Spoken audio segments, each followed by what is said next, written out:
Christmas of '83, and though I was only 5 years old, I remember it so vividly. It began when I peeped out my bedroom window, and to my great surprise it began to snow. It wasn't yet dawn, but from that day on I shall never forget it so. I was so excited, but it was still dawn, and being once so young was not permitted out on the lawn. So regrettably, I nodded off back to sleep, praying that the snow wouldn't be gone. I woke again at 9 a.m. when it was almost bright, and I could see, and with much glee, the white wonder that greeted my sight. So I hopped out of my bed and dressed real warm, 'cause Mama told me so, and flew down the stairs without any cares, and dove right in a pile of snow. So with much haste I rolled a ball and made a rounded shape. I repeated that and then did pat the snowman's head firmly in place. Now I said to myself, what now? So rushing inside with joy and pride, I tried to figure out how I could make, as I should, my new friend come to life.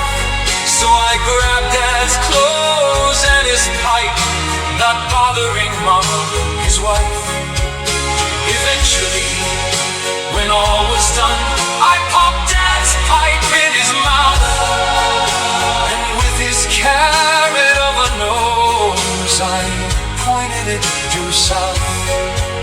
I looked deeply into his eyes, and much to my surprise, I could have sworn that snowman winked. So steadying myself and looking again, tried hard not to blink. I said to myself, it must be in my mind. So I duly named him Sammy the Snowman, and knew right away he was so kind. When evening came and my fun was through, I bid old Sammy night-night. He seemed to know what I had said, for his little eyes of coal twinkled so bright. Sadly the next day when I awoke, the snow had almost gone, and all that was left of my friend Sammy was the top of his head, where Dad's hat was on. I cried a few tears and bid farewell to my dear but short-lived friend. I never forgot my snowman pal, and I never will in the end. And even now, as I recall, my tears still gently flow upon the page on which I write, for I still miss him so. But if you believe this is the end of my tale, let me assure you this: it was not the end, but a certain beginning, for there came a little twist. One day years after, when I had grown, my mother called me aside. I had never told her of my dear friend, 'cause if so I would have cried. She said to me, sit down my lad, I have something to say to you. And with great entreaty to her I did heed, and did what she asked me to. My son, said she, you do not know this, but you are not my only boy. For when you were not one, but two joys.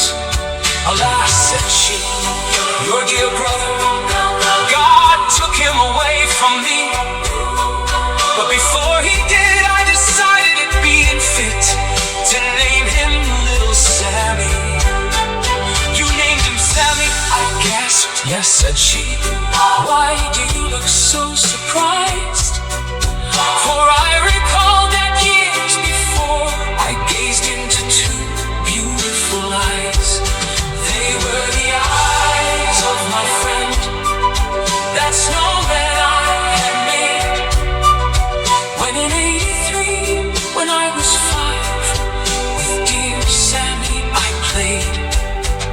I told my mother of my tale, and she began to cry. I consoled her with a hug and told her that Sammy never said goodbye.